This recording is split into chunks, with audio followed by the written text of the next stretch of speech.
Evening, good everything, ladies and gentlemen. This is Reginal Drummer, the peopleologist, coming to you live on this first Sunday in July. First Sunday in July.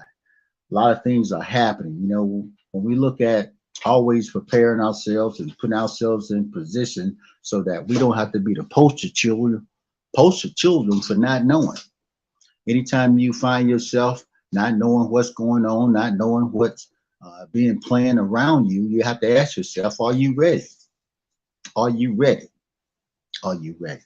So one of the things that we've been focusing on over the last couple of months is making sure that we're ready in so many instances. So anybody that's joining us over on Facebook, Instagram, or any of the platforms, come on over to Square Mile Media Atlanta. I want you to like the channel, subscribe, and be ready to comment on certain things. These laws will affect all of us. These laws will affect all of us. If you don't think it's going to affect you, it's going to affect your children, your kids, your way of life. Earlier this week, we saw that the Supreme Court abolished affirmative action. We saw that it abolished affirmative action. Now, that's a federal ruling. That's going to affect people in so many different ways. Also, abortion, a lot of people. So we have to look at those federal laws as well. Those things. Also, this is the anniversary of, I think I forgot the bill that Johnson signed back in 1964. It's the anniversary of that. But today, starting in Saturday, July 1st, many laws came into effect, and they will affect so many things. They will affect how the state of Georgia looked at gangs. Believe it or not, one of the biggest things in the state of Georgia and the governor is concerned about is gangs. He's even put some bills, and these are legislators that have put forth bills and made these bills into law, 21 of them to be clear. And they will affect our young people. You're in a school and the teacher believes you in a gang, you might have a problem. You might have a problem. It's bigger than the counselor, all that. If you're a tenant here in the state of Georgia, now you have legal rights to go up against your landlord. If you are, I didn't realize this. This is a House Bill 228. The minimum age of marriage in the state of Georgia, I didn't know the minimum age. It used to be 16. They just raised it to 17. So you have to be 17 years old to be married in the state of Georgia. Also, sex offenders. You got a sex offender in your family, you're a sex offender, they just tightened down the law.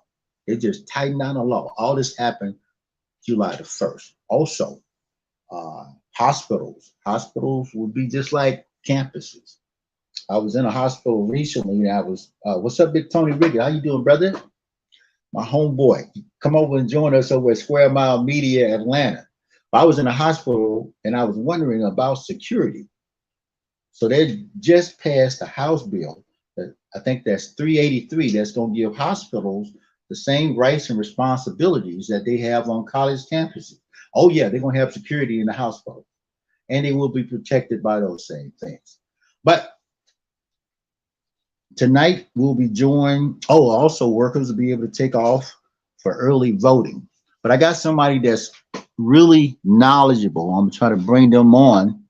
He's out of the city of Savannah, Georgia, and this brother is a state representative, and he brings a whole a plethora of things that he's a part of, and the knowledge that he shares is when it comes down to some of these laws and rules. I think I got Brother Gilliard. Are you there? He's out of the state of, state of Georgia, but Savannah is his district. And if you have a politician in your area, it's a good time to find out what they're working on, because these House bills were put in place and voted on by people that represent you. Georgia has over 150 something counties, I think 159 counties. And each of those counties has a representative that comes and shares some things. Usually they have more than one.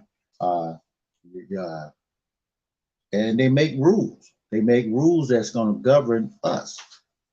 They make rules that are going to govern us. So we have to pay close attention to those rules. Sometimes you say, well, if I vote, my vote don't count and this and that, or, I already, I'll get ready for the presidential election, but your local election is going to be critical. Your local elections are going to be critical, putting those people in place that when they've got a bill that comes before a committee, you got to make sure your local representative is paying attention, because that bill will affect you. We'll be bringing our brother on. Assalamu alaikum. What's up, brother Charles? How you doing out there, my brother? There's many things out there that's going to be affecting us. And I just have to be clear, especially Black people. Ignorance of the rules and the laws are no longer an excuse. If you don't know what's going on, if you don't know the rules of engagement and the penalties for breaking some of these rules, you're going to have a problem. If you have people in your family that don't know or hadn't paid attention to some of these rules and regulations, you're going to have a problem. You're going to have a problem. So that's why it's critical that we pay attention to these rules that went down and came on board on the 1st of July. I know we're just coming out from Memorial Day and Juneteenth, and we're about to go into the 4th of July, but there's a lot of things that hit us so quick. Also, student loans for people that have the Hope Scholarship. Those of you that have either you got a Hope Scholarship or you got a child, a grandchild, a niece or a nephew, they just extended the Hope Scholarship for young people going into college. So that's a benefit for us. That's a benefit for us. There's so many things. Some things are good, some things are bad. Representative Carl Gilliard, how you doing, my brother? My brother, so how can you we doing? Get you in here? Man? I know you got. Oh man, brother, I've been checking you out, and you one of the hardest brothers in the House of Representatives. Good. I mean, well, you one of the hardest people. Period. How you doing tonight? I have a lot of good comrades in the House and the Senate. And I always tell them when I grow up, I want to be just like them. They are some of the hardest working representatives and senators in the nation, man. And it's like being in a band and you're the drum major and you get a chance to be in with the best band in the land.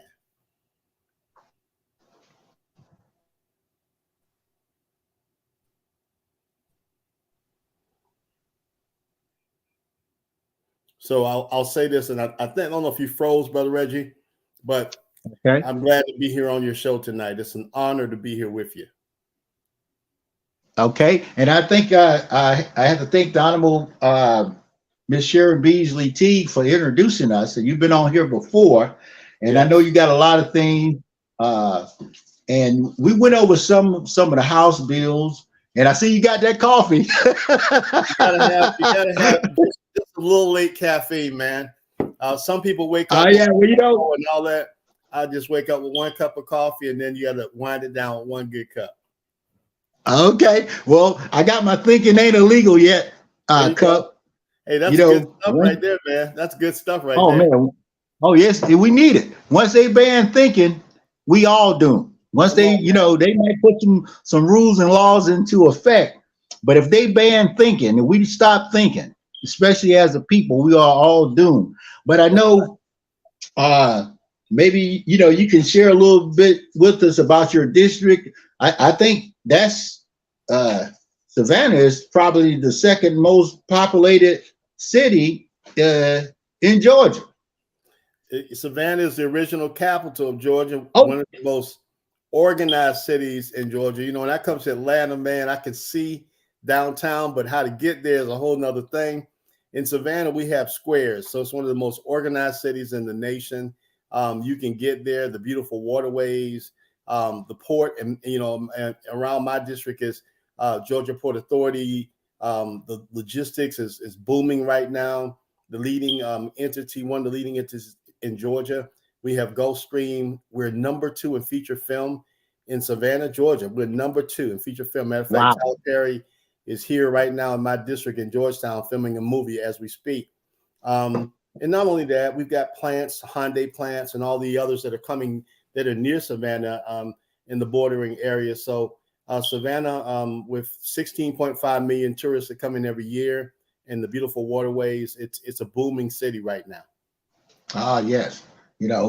So and I know we just we put it out earlier for everybody that's joining us over on these other platforms. Definitely want you to come over to Square Mile Media Atlanta, our YouTube channel, and be ready to log in on the chat so you can have some discussion and ask some questions. Maybe you can share with us. I know recently there's 21 plus laws that came about in Georgia, but even before that, the Supreme Court ruled in, against affirmative action and some issues about abortion, and we still got problems with reparation. So, there's a lot going on, but maybe you can bring up, and then I know you got a big convention coming up, and a sidebar conversation. I got to ask you this just up front. Y'all going on that Lakeside cruise, man? Lakeside is one of my most, man. Yeah, my most favorite groups. I don't know which Lakeside y'all with. I know these groups now they got Lakeside, they got Fake Side. We got Mark over there, man. One of the yeah. Well, that's the voice, man. That's the voice. I love the other members. Hey, I'll go to every one of them. If it's the original Lakeside band, if it's Mark, hey, we're gonna take a ride on the Fantastic Voyage, man. Oh yes. Let me say this, and tonight we're in a state of emergency in the United States of America and Georgia. As the chair of the Georgia Legislative Black Caucus, the largest Black caucus in the nation, 74 plus members in the House and the Senate, we have work to do. And I want to first of all commend all of the members who are working very hard and diligent to carry the voices of over 3 million voters in Georgia. That's what we represent. And so we know that recently from the Supreme Court handing down all these last minute measures that turn the clocks back. Dr. Lowry used to say, one day when the red man can get ahead man, the white man will be all right man, the black man won't be asked to get back man, the brown man can still be around man. We're in those times that if we don't stick together, we'll get stuck together. So we must fight for what's right or self-destruct together. The Supreme Court is not playing with us, y'all. And so they're focusing on turning the hands of time backwards on affirmative action. Our children, there's no accident that between the Supreme Court's ruling on the grace of those that have financial bills after they try to get their education, they got to be in debt. There's no accident that the timing of this has been paired together between affirmative action and getting our young people, the brightest and the best, to be able to be allowed to compete in the Ivy League colleges when they traditionally would not be able to. And you want to incur more and more debt that they can't afford to get their education. And when they get their education, they're going to be in debt. And so my whole theme on this, Reggie, is testing 1, 2, 3.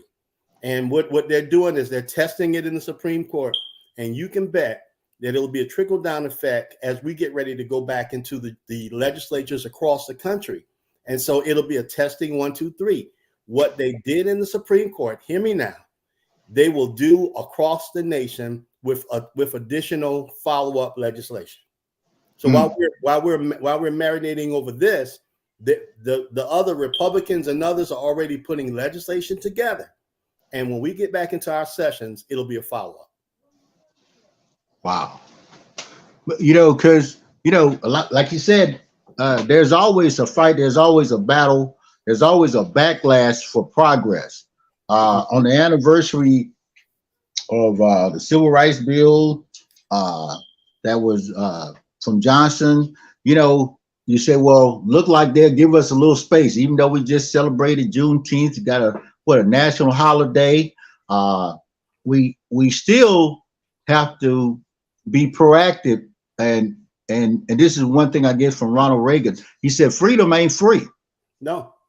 You got to fight for this every day. Some of us believe that we've already made it. We've already achieved, especially since 2008 when President Obama became first Black president. But we didn't realize, and then we started to understand. Well, even if we don't understand, we're seeing where the three different branches of the government, because before Obama, the Supreme Court wasn't running things. You know what I'm saying? Right. And I mean, they did some things, but Roe versus Wade was solid. Brown versus the Board of Education, it was solid. The Supreme Court, we didn't even see it coming. We didn't see the judges being put in place and how they was going to affect us, and even statewide judges. Because I think one of the rules, one of the laws is coming up here in Georgia is for them to put an overseer committee so they can oversee prosecutors. Man, let me tell you something. There's an oversee committee on everything. When the last elections that the Democrats of Georgia and the Georgia Legislative Black Caucus and the Minority Caucus of Georgia promised to deliver 2 senators, we did. We delivered our good brother, Senator Warnock, and our good brother over from another, Senator Ossoff. We delivered Georgia to President Biden. And so what is happening now, there is a focus of this can never happen again. You see, Georgia is not that Georgia's blue. It's not that Georgia's red. It's that Georgia is freaking tired. And we're Fannie Lou Haman. We're tired of being tired, where Black folk and white folk have realized that we've got some things in common, where folk that are independents are saying, you know what, we got some things in common, and we got more things in common than we have in different. Last week, we kicked off, the Georgia Legislative Black Caucus kicked off the For the People campaign. It's a tour, and we're going into the Valdosas, the Macons, the Augustas. We're going to Athens coming up in June. And we went to Watkinsville, Georgia, of all places. Wow. And Brother Reggie, I wish I could show you the sign that was up on the church.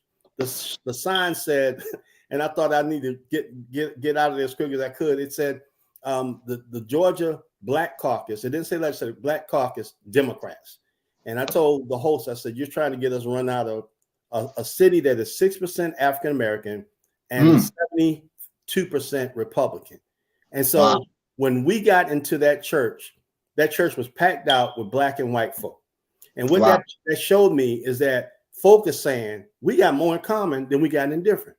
And it's about parties sometimes, but it's about people all the time. And what's happening is Georgia is becoming a state that's tired of being tired. We're tired of the minimum wage being $5.15, and even $15 is now not enough for us to live. We need livable wages. We're tired of not having health care for everyone in reference to Medicaid expansions and old Obama money that we still haven't taken the money and dealt something that is tangible for hospitals to be closed down in rural areas and people not to be able to afford to get sick. We are tired of being tired. And so all across the state of Georgia, we're tired of folk thinking that they can regulate us and tell us how to use our bodies in reference to our women. You can't tell a woman how to use her body. We're tired of being tired. And so this For the People tour is, we're going across the state, and we're not talking about endorsing anybody. We're not talking about candidates. We're talking about issues, because we got to get, if Democrats are to win the state elections and the presidential election, we got to get back to the root, and we got to talk about issues and how we're going to resolve those issues that are affecting the people. Right. And you brought up a good point because as I go through Georgia, I'm from South Georgia, Albany. All right, Uh, all right. we got some good people down there. Is that Tyrone Poole country, or is he from? He's from LaGrange, Georgia. Did he attend Uh, Albany State? no, I'm trying to think who. He attended Fort Valley. I know this blue and Okay, gold. Fort Valley. Blue and gold. Okay. Hey, a little rivalry. My deepest sympathy for him attending Fort Valley because I did Albany State. The rivalry there, my brother. Okay. But we got some good people, and we got some new young politicians down there that's coming up. And like you said, across the state, they're still like this. They say you got Atlanta and you got not Atlanta. That means that Atlanta, the metropolitan area here, but you got the rest of Georgia. You might have maybe 6-7 million people in the Atlanta metro area, but the rest of Georgia brings another about 6 million people. That's right. And and we have to, this is the time. And I know when you were sending some text to me, and you were saying this is a pertinent time. This is the defining moment. Just the other day, I left a message from my dear brother. We're very close. The Isaac Ferris, who is the nephew of Dr. Martin Luther King Jr. Right. And he is the son of Dr. Christine Ferris, who is an iconic civil rights leader, educator, and matriarch of the King family, 95 years young, that passed away. And our condolences go out to the King family, the Williams. Oh, yes, most definitely. And the Ferris family, that we have truly lost decades of history. And so on that day that she passed away was also the day later that they commemorated the assassination of Mama King in Ebenezer Baptist Church. Yeah. And then on the very pinnacles of everything that we're about, we must remember that they had so much more opposition of Jim Crow with baseball bats, guns, and all kinds of stuff compared to what we have in higher places right now. That they had to march, get beat, go to jail, be sprayed with water hoses, get bitten by dogs, lost their lives. And we're in the same situation that if we don't do something, Georgians all across Georgia will continue to lose their lives because they're not living. Whoa. And I'm looking in the chat for everybody that's joining us over in the chat. There's a lot of things we have to pay attention to. I know, we talk about the two Georgias, Atlanta and not Atlanta. One of the things, and I saw it somewhere, where they're trying to connect a lot of people, and people in the rural areas are being connected with high-speed internet. Even though that sounds crazy, here in Atlanta or maybe in Savannah, the resources that you have to connect and be empowered are not there in certain areas, and people around the state want to improve those resources. So the common ground used to be a time you could pit, like you said earlier, Republicans against Democrats, poor people against rich people. We're coming to Atlanta. I'm saying thank you, my brother, for saying that. And let me say this to you from my heart. And I see we have the chairman of the Young Black Caucus on the line, Chairman Jennings, also Devontae Young brother that is leading the charge for the young leaders. We're coming wherever people ask us to come. This is a movement, and the problem is that the movement has had a bowel movement, and it's time for us to not talk about. We move from civil rights because civil rights was so important that we get our civil rights, and we've been through that era. Now it's time for silver rights, which is economics. We need silver rights because economically we are 30%, and the 70%ers continue to get richer and richer, and the poorest of these continue to have lack.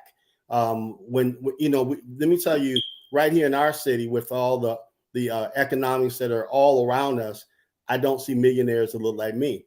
And so my posture is that where we have all these millions and millions of dollars, we've got to have small businesses become millionaires. I want to see some new millionaires. I don't want to see the same millionaires. I want to see that small business that barely made it, but has the vision, the concept, the scope, have their business together, and they deserve an opportunity to get a contract that will make them a millionaire. And when we start doing that and making new millionaires, when we have that Maynard Jackson, Georgia mentality, not just for Atlanta, what Maynard did for Atlanta, we must do for Georgia. Hmm. And you bring up a good point.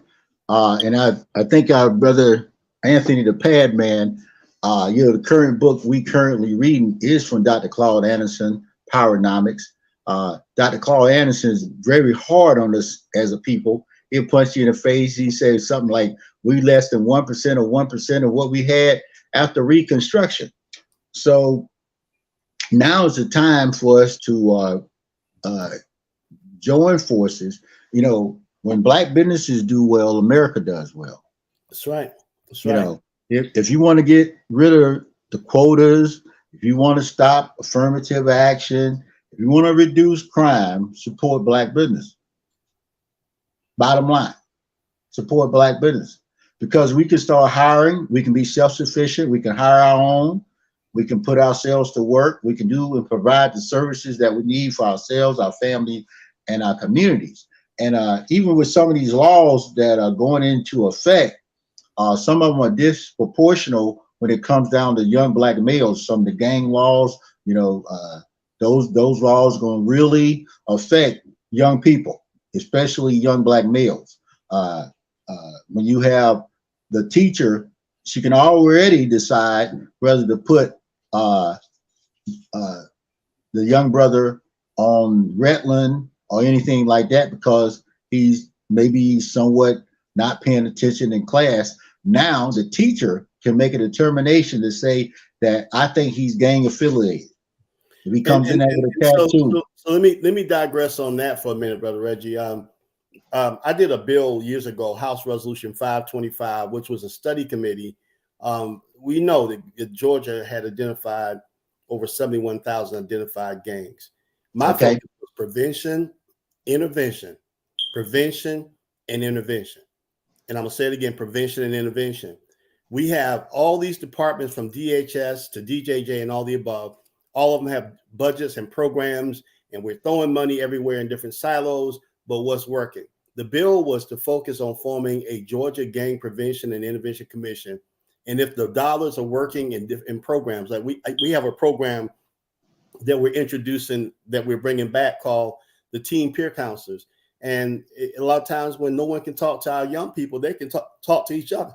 And so with mental health being the premise, many of us don't have credit cards. And so we have our kids that are being peer pressured in different ways. And we as the adults can't get to them. Sometimes their peers can. And so the focus was programs that we're funding.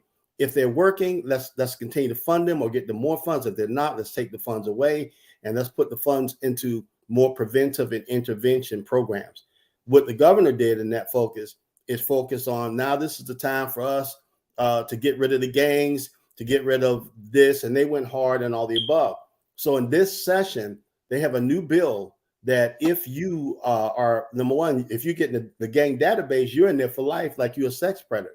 So you got folks that might be on the internet, and this is for everybody. If you on the internet, on Facebook, Instagram, or whatever, doing something like this or whatever, and you with Pookie, and you're just doing this because you want to do your thing, but that becomes a quote unquote gang sign, they will put you in the database, and then you're in the database for life. Hear me now. So the new law says that if you grandma and you got someone in your family that you might know that might be affiliated with a gang, and that's your nephew, that's your grandson, if that person is being raised in your house, it is what it is. But if you have other people coming in and they associate you as far as recruiting, you can get up to 20 years. That's the new law as of July 1st. Wow. Well, and that was, I'm glad you brought it up. I mean, it made it clear, you know, because some people say, oh, that don't bother me. I'm not in no gang.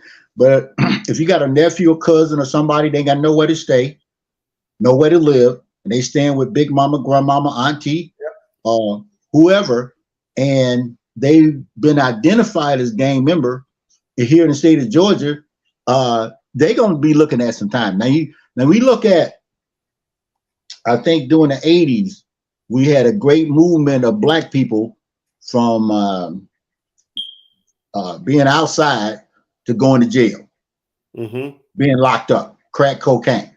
Now we got a new resurgence directly in the black community to wipe us out. Yes, but well now we got this, you know, even though they got 20 something other bills, but this is critical for black people, because if you got any young person in your family and you're not paying attention, and even sex offenders, people that don't have nowhere to stay, they got to stay under the radar. They typically got to stay with a relative. So this is a way of getting law-abiding citizens, black folk, white ones too, to be put into the penitentiary system. Because when you start talking about 5, 10, 15 years, you're not talking about local jail. That's right. That's right. And the other thing is, let me say this. If they have a bill out that just passed and went into law yesterday, in the words of Michael Vick, if you are grooming dogs and you're raising them, yes, right, then now they're calling that a racketeering. So yes. It's all kind of parables, and you know who they're targeting directly to the audience of those that are grooming dogs and all the above. So, you know, my brothers and sisters, we have to be very proactive on the bills that have come out, because they are being targeted at we. Yes. Well, like you said, now we think about back in the day when Michael Vick was his career was stopped because of dogfighting, and you got so many. I don't think it's too many communities where you don't see, you know, the dogs that are pretty much groomed for dogfighting, pit bulls, Rottweiler, Wallers, you know. And these people can come in and, you know, establish these things and give you a record. You know, because people make videos. If you got dogs if you got 4 or 5 dogs in the backyard, they start fighting, and you got no way to prove that this was an organized a dog fight, you're gonna have a problem. Right. But I got a question in the chat. Couple questions. This is about affirmative action. Brother, do you think the new ruling with affirmative action is negative or positive for HBCUs? Recently, we just had a meeting with the Georgia Legislative Black Caucus and former governor, former Secretary of Agriculture, and now Chancellor Sonny Perdue. And we just had that meeting last Thursday, and I'm going to answer his question about, I think anything that was attributed to this action from the Supreme Court is negative for black folk. I'm just going to be straightforward, because what it does, the level already, we have so many people that it takes a lot for us to get into the higher levels of Ivy Leagues. You know, it's already been raised to a higher level. We, under the skin that we're in, we have to work 4 times and 5 times as hard anyway. And so it helps black universities by the number of black students that might not be qualified to go to you know, to the Ivy League schools, but now they would go to Howard University, etc. So it helps the enrollment part to a degree. But if the classes and courses that are not offered at Howard are offered at another Ivy League school, it does not help that student, because they cannot major in what they really want to major in. I had a niece that right before this broadcast, she just graduated from high school, and she's studying to be an environmental engineer, and she's going to Georgia Southern Armstrong University in Savannah, only because that course is not offered at SSU, at Savannah State University. And so this is the other thing, is giving us the courses of very fair choices, that our best and brightest don't have to go abroad somewhere else. The other thing is, over 6, you know, all the colleges that we've had so much money taken out of the budgets for universities in this budget. The formula is not working for Black universities to succeed. And we told Chancellor Perdue that we need to rewrite legislation that has not been written since 1973, that we got a broken formula that will never work, where they give Savannah State $5 to $7 million that they have to beg for, and then other institutions get $33 million. The formula is broken. And so Savannah State or Albany or Fort Valley, they have to continue to beg for parables of money, and they don't ever get what they really need, but they're just getting what they can get because of the formula. The other colleges are getting what they need. If they need 33, 43, they can ask for it. There's a limit on what they can even ask for. So we're saying to the chancellor, the formula is broken. Why don't we get together and we're going to rewrite that legislation, and we're going to need your support to help lobby it in the 2024 Georgia General Assembly. You know, one of the things, and I know it's going to be coming down when we talk about affirmative action, we're looking at the college campuses, but it's also going to be the workplace. It's also going to be all over. Just found out that here in Atlanta, Georgia State is the biggest school for graduating Black people. Okay, there are more people graduate from Georgia State every year than the whole AU Center. Okay, and they say pretty much for the state. That includes a lot of HBCUs. Georgia State has a population of something like 40,000. It is a diverse population. You don't have to worry about affirmative action because I think they say Black people make up about 60% of the campus over there at Georgia State. You know, Georgia State came out of nowhere. But one of the things that we can do, and I think affirmative action, by getting it out of the way, it made us go back. It's going to make us go back to working and being self-sufficient. The brother, we talked about Dr. Claude Anderson and Powernomics. One of the things that Dr. Claude Anderson, he's against affirmative action. He's been like that for years. Even Clarence Thomas, one of the judges, Supreme Court judges that voted to, he came up through affirmative action. But if you ever read his bio, he didn't have a good time at that all-white school, to be in the Black spot. Okay, because everybody was always checking him, always putting him in check for why is he there, what is he doing. And sadly, right from the very outskirts of Savannah, from Pinpoint, Georgia. Oh, so, yeah. And so that's a detriment that, let me say this to all elected officials. If you got a title, you cannot make it idle. If you have a title, you can't make it idle. We must never forget where we came from. We must never forget where we came from. Mm-hmm. We must never forget where we freaking came from. And so sometimes you have someone like a Clarence Thomas that has totally forgotten from the shoulders of giants that he stood on. And so many of us, we think it's about us. I was just having a conversation on the way home, and I was pondering the future of some things we're talking about in Georgia. And they said, you would actually leave to come, to leave from where you're at to come back home. I said, yeah, because you know what? Sometimes it's not about us, it's for the greater good of our city. It is for the greater good. And if we think it's about a name tag and it's all about us, then we forget. And as we rise, whether we're rising in higher positions or higher offices, we must never forget from which we've come. Oh, and I see a lot of activity in the chat. It's that's a good challenge there, Letitia, challenging 100 Black-owned businesses to go back to the schools and show our young Black people what success looks like. We have to lead from the front. That's a powerful thing. A lot of times, and I think back in the day when Du Bois and all of those, matter of fact, all those brothers I think they went to school without affirmative action, and they graduated and did what they needed to do without that. Well, fast forward, once we become self-sufficient as a people, and we've got more we want more rich people. We got more millionaires than we ever had before. You know that in entertainment, sports, and all this. But one of the things, so many people have forgotten how to invest in their own community for ourselves. I That's right. commend brothers like LeBron James. He's got a school. He's doing some powerful things. Even Shaq.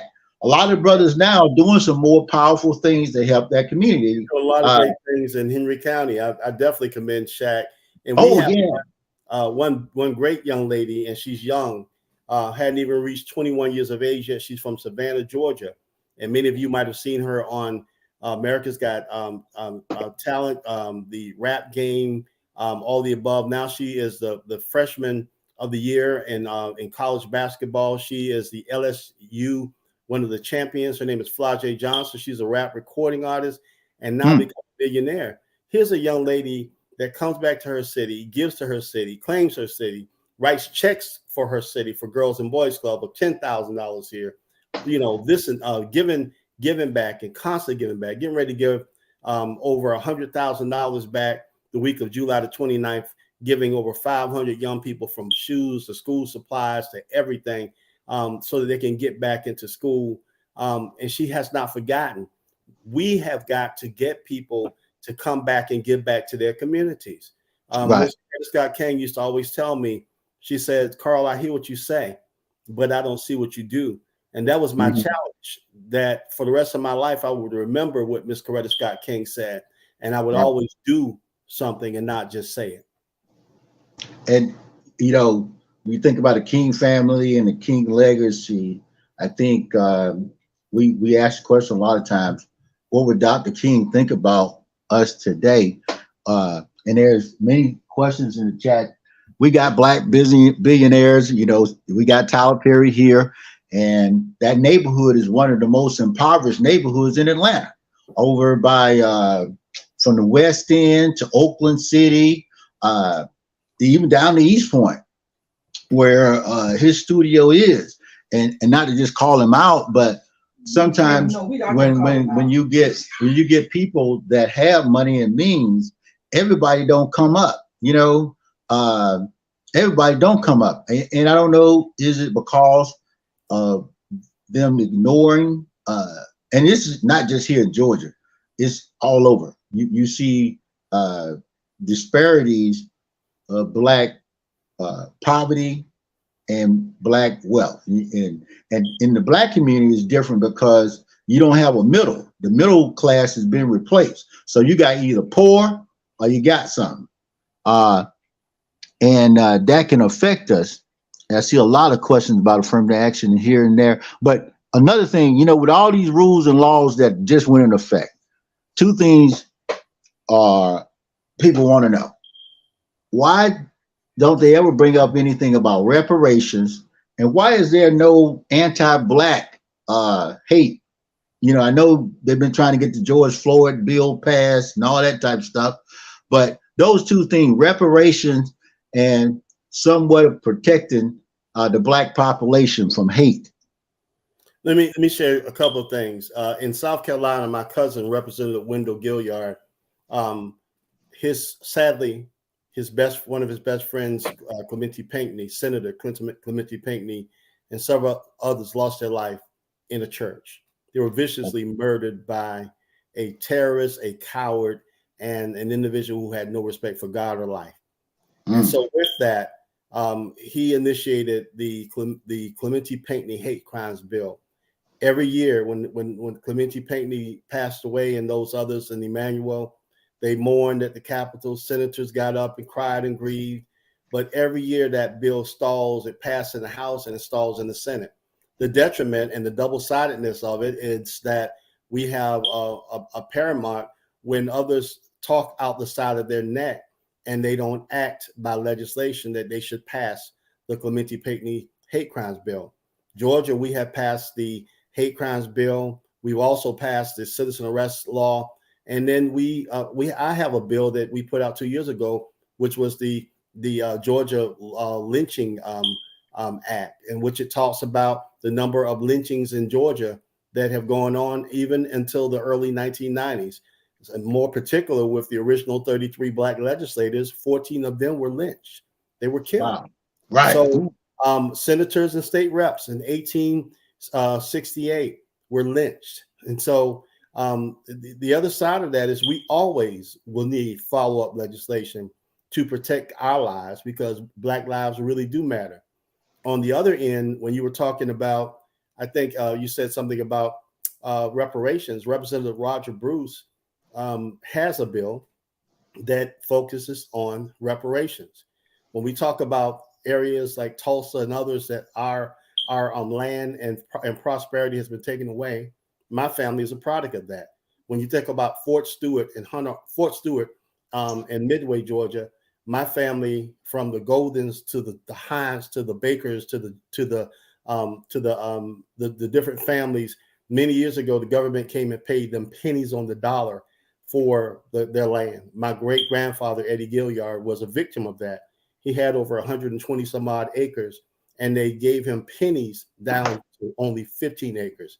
He moved and migrated to Pembroke, Georgia, majorly depressed, had a major heart attack, passed away, because he was saying, my God, what is going on? So every year, in order for us to go back and pay homage to our ancestors in a cemetery, the cemetery is on government land that was once ours.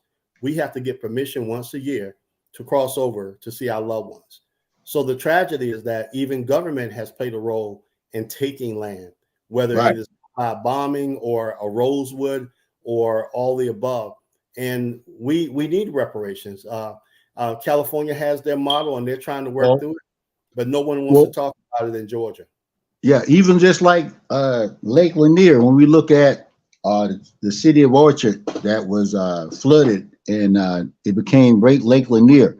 Now, I know we got a House Bill 346 outlining actions for tenants, and that's against the landlord. But is there anything in that bill that protects can maintain rent control? Because one thing that's happening here in Atlanta, people are getting property and they pricing people out. People can't afford to live in Atlanta. Affordable housing used to be, when I first came to Atlanta, I was renting a 3-bedroom in East Point for $365, 3-bedroom. That was that was something else, wasn't it? Oh yeah, man, Atlanta was the place to come. This was in 84, 85. Now the median income for houses, especially inside the perimeter, over there by Tyler Perry Studios, they knocking all these houses, pushing black folk out all the way back to Greenbrier Mall. You almost have to leave up out of the city because the average median rent is somewhere around $1,800 to $2,500 a month. So I'm glad you said that, because I have a bill, House Bill 534, and it's called the Tenant Protection Act. And it is just that. So the language, once again, in Georgia's outdated, antiquated laws of 1863 has not been changed since then. They had a gentleman's agreement. And so what's happening when you have all these people coming from up north, and we're experiencing right here in Savannah, where the average rent for a 3-bedroom apartment in Atlanta is what, Brother Reggie? What would you say in Atlanta? $1,500. So we're right there in the same parable, $1,300 to $1,700 in Savannah, Georgia. And so when John wants to come in and evict them or disconnect your lease and say, I know we got a year lease, but I'm going to have to ask you to move or not renew your lease or whatever, because I'm going to raise it double the amount. And so the Tenant Protection Act gives a gentleman's agreement that you got to give people enough time to, if you're going to sell the house or if you're going to raise the rent, you cannot break that person's lease. The price gouging thing we're working on now to look at, they can't, give over the market, the fair market value of what the house can be rented for. Because right now they're just going, wow, that person can get you out of a house that you pay $900 a month, and they can charge $2,700 a month just because. So what is the fair market value of that house that can be used to be rented in that area? And that's important. And so what's happening in Savannah, they're moving us out to what Southside used to be a deluxe apartment in the sky, the George Jefferson style. Now Southside is becoming our new hood. Yeah. Well, they calling rooming houses apartments now. Thank you, Brother Anthony. Rooming houses are being called apartments because a person to get a house and chop it up, and the people will share bathrooms, and you can, a person will pay $100 a week, $400 a month, but they've chopped up a maybe a 3-bedroom house and turned it into a rooming house with about 8 rooms. They share a kitchen, they share a bathroom. Yep, or they're calling it great Airbnbs. I mean, I just left a house that they had for sale, almost $375,000, where traditionally that house might be worth $125,000. And so, when you are able to price it or rent it like you want to do with no standards, we got to be able to maintain. There has to be a code of how we can regulate some of the pricing. Yeah, because even people with Section 8, they used to be a guaranteed renter. However, people don't even want Section 8 because they can Airbnb it out, or they can turn it into a slice it up and just give people rooms. I mean, I won't even call, but it's in Fulton County.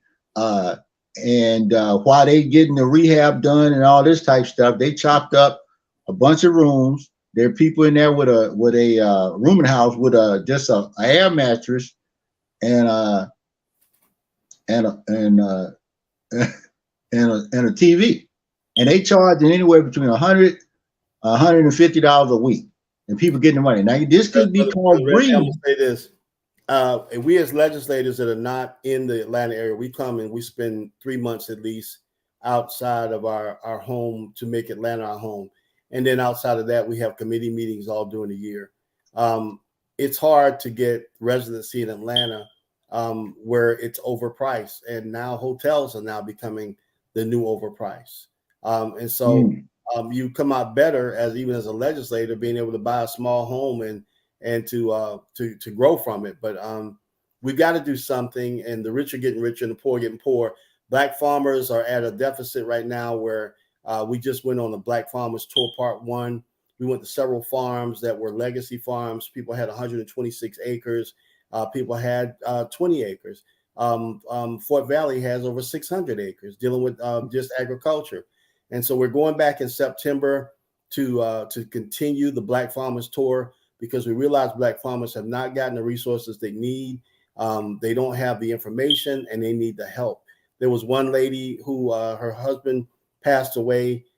She didn't know what she was going to do with the farm. She knew nothing about farming. Thank God that Fort Valley State University came in and helped her.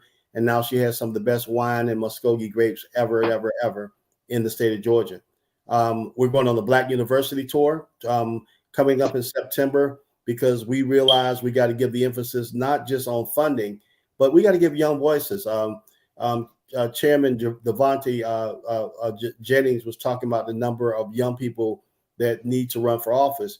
The Black Caucus, we started a young leaders conference, and we believe in the same concepts. You got to train up a child. We got to train up the leaders.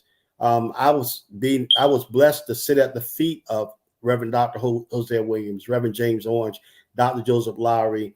I got a chance to sit at the feet of Dick Gregory, travel 28 cities, and sit there, and they would always say, they would call you this word, and this word developed into what it was, leader. They would call you leader. And Reverend Fred D. Taylor taught me about direct action, because he was the direct action coordinator for SCLC. And so we got to groom leaders, we got to train leaders, they got to be able to serve. And then we got to be able to support those young people, because they got the energy and the vision.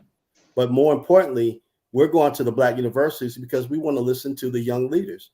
We can't just show up at election time and then expect them to get on the train when we're not talking to them. And to the Democratic Party, you're going to have to talk to Black men, because Black men have been left out of the equation. Nobody's talking to us. Nobody's saying, what do you feel? Nobody's taking us as a conglomerate. And so what's happening, Black women vote more than black men across the state of Georgia.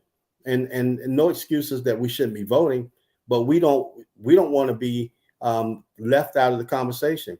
And so you have a deviation of black men Republicans, black men Democrats, and black men independents because nobody's talking to them. Lastly, candidates have got to talk about issues. Talk about issues. What are you going to do? What's your vision? And if you don't have vision, you don't need to run, because we don't need to have people get into office and have a title and you lead the people blind because you don't even know why you're there. The Bible says, study to show yourself approved. Man, Brother Reggie, it's a studying course every day to get more information. How do we go back and look at the laws? How do we strategize? Because they're not sleeping, y'all. I'm gonna let you know this. They're meeting all the time. While we're going and doing what we're doing, they continually meet. And if we just show up in session or show up at our local city council, our local school boards, and we just fall in and we think we all that in a bag of chips, we're never going to be able to win the battle because we're already behind. And now we gotta stay on course and stay awake is one thing, but they never stop meeting. Yeah. Well, and that's a critical thing, what you just said, especially when it comes down to black men being involved. And I thank you, Dante, a young brother coming in, and for everybody else in the chat. But to get black men involved, because I got people in my age group, we've got independents, moderates, we got Green Party, we got, even with Dr. Kanye West running for president, and he just jumped to another party. But people feeling that the two parties, the Republican Party and the Democrat Party, are not representing black people, especially black men. And that's one of the reasons, especially young black men don't feel. So it's good to see young brothers get engaged. We need a political system because we see what happened over the years when President Obama didn't nominate a Supreme Court justice. We feeling the after effects of that now. And can I say this to you too on that, Brother Reggie? Yes, President sir. Biden needs to be bold and tenacious enough. I'm just saying. I reached out to his leadership last week, and I told them that we delivered the Georgia for you. Now we're not rolling over in 2024 because you're a Democrat and because you're Biden. We need to know what you're going to do for the people. And right.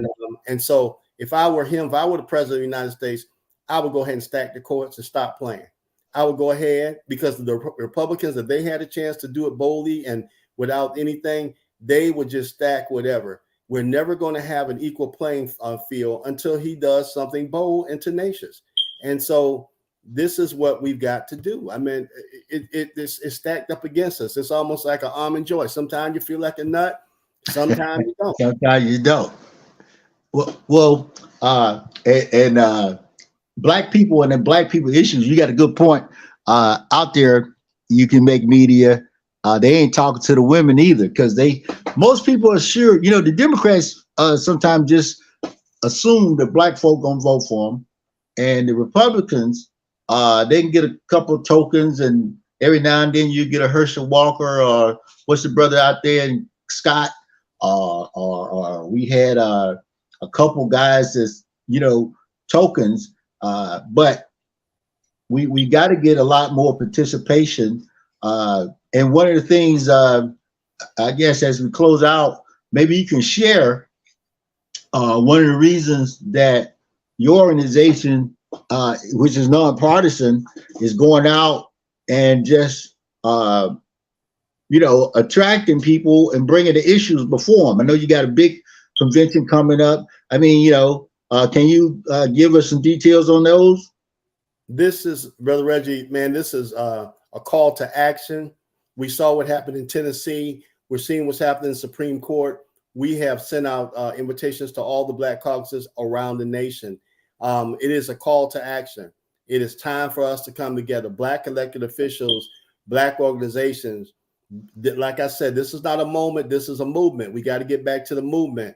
And we got to know that the reason we're doing these rallies, the reason we're going into the colleges, the reason we're doing the Black Farmers Tour, And the reason we're doing this conference in Savannah, Georgia, July 21st through the 23rd is because it's a call to action. So we're starting out with the state of Black Georgia. The Urban League of Atlanta has done a tremendous job in giving a synopsis and traveling around the state to talk about the state of Black Georgia, where we are economically, health, all the above, all the data that they have. So they're going to kick off with that. That event is a free event. And you can come to the State Civil Rights Museum, the Ralph Mark Gilbert Civil Rights Museum in Savannah. And then we're going to move to Savannah State University and highlight our Black university by the Black Roundtable. And the Black Roundtable are attorneys, judges, and DAs. We know they're trying to do the DA Oversight Committee. And so this is the Black Roundtable that we're having on July 21st. And then we got to have, the Fantastic Voyage. Back in Savannah, there was a guy named Captain Sam who brought boats and ships to Savannah. Unfortunately, he was pushed out. They put him in prison. And all of a sudden, now we have all these boats and tourism coming down. Captain Sam was the original matriarch of Savannah River Street. And so at 70 some odd years of age, he was put in prison and just let out before he passed away. So we're coming back to River Street. We're coming back to the boats where we were bought over in Savannah and sold in the city market. And we're going to be on the Savannah Riverboat Queen, 300 capacity, all the food you can eat. And then we having Brother Mark from Lakeside take us on the Fantastic Voyage. Brother Reggie, I'm going to let you know, I'm going to be singing background. I got background shoes on. But we're going to have a good time. Then the next day, all the way live. Yeah, all the way live. I mean, ain't got to worry. You ain't even got a job. But anyway, the next day we'll be in the in-market arena, and we're getting down to the business with our Unity Breakfast. The speaker will be the Honorable Bishop Reginal Jackson. You've seen him on MSNBC and CNN, and he's the bishop for the Sixth Episcopal AME Church. Why the church? Why the spiritual? Because we got to put the spiritual with the political. That's what they did in the movement. And he has a message for all of us to get off of our posteriors and organize. And I'm looking forward to hearing from him. And then we have workshops and panels that are free, dealing with healthcare, credit deserts, the Black farmers, economics, reparations. And then we have our luncheon. It's called Injustice for All Luncheon. And the speaker will be the Honorable former Mayor Shirley Franklin. We're going to recognize Black women from around the state, like Yvonne Robinson, the first female for the AFL-CIO, the Supreme Court Justice of Georgia, Justice Colvin, Nancy Flanks Johnson, the president of the Urban League, and others that are going to be recognized. Then we have more workshops and seminars dealing with healthcare and all the above. But that night we kick off with the Georgia Legislative Black Caucus. Has been around for 50 years. We celebrate 50 years this year. And so we will have the Honorable Jonathan Jackson, Congressman Jonathan Jackson from the 1st Congressional District of Chicago, Illinois, and the spokesperson for the Rainbow Push Coalition.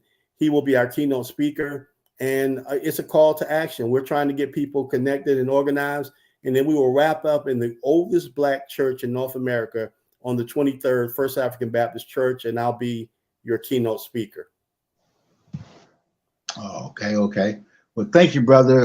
Thank you for taking the time out of your busy schedule, just sharing with us. And I hope that everybody share, like, subscribe over here at Square Mile Media Atlanta. But also, you got information that you can take back to your family, take back to your community, and you've been deputized to be a community activist.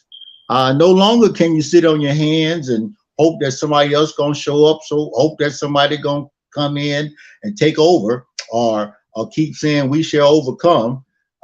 You here. So it's time for, if you here, we will overcome. We will overcome. So put some work in, share this, have some discussion, get in touch with your local politicians, see what they're doing. Because these rules, these laws, these things going to be going into effect. We talked about federal rules. We talked about Georgia rules. There are convenience stores in Decatur, and that's DeKalb County here in Atlanta, that will have to have cameras put up in all their convenience stores. All these Sitkos, Marathons, and all these stores going to have to put those things up. They're going to have security guards and all that type of stuff. Also, if you look, if you drive around your neighborhoods, you're gonna find out here in the state of Georgia, there are many counties that are putting trucks, people with their CDLs and driving their trucks home. They're putting them out. They can no longer drive up into neighborhoods. Okay, that's a biggie. And Walmart is putting restrictions on overnight trucks and stuff like that. So you see, we can no longer stick our head in the sand and act like nothing's going on.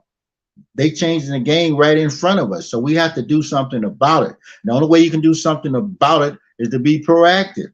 You can sit around, moan, complain, watch video games, suck on some pacifiers, whether it be alcohol, drugs, or anything like this, but it ain't going away. These people working up day and night, like that Michael Jackson song. They working day and night to put things into effect that would affect you, your family, and your next couple of generations. This is Reginal Drummer, peopleologist, and we definitely encourage you to stay woke, stay aware, and definitely thank you, and share this conversation within all your social media platforms with your family, friends, and loved ones, and have a conversation with your family members, because you do not want to be a poster child for failure.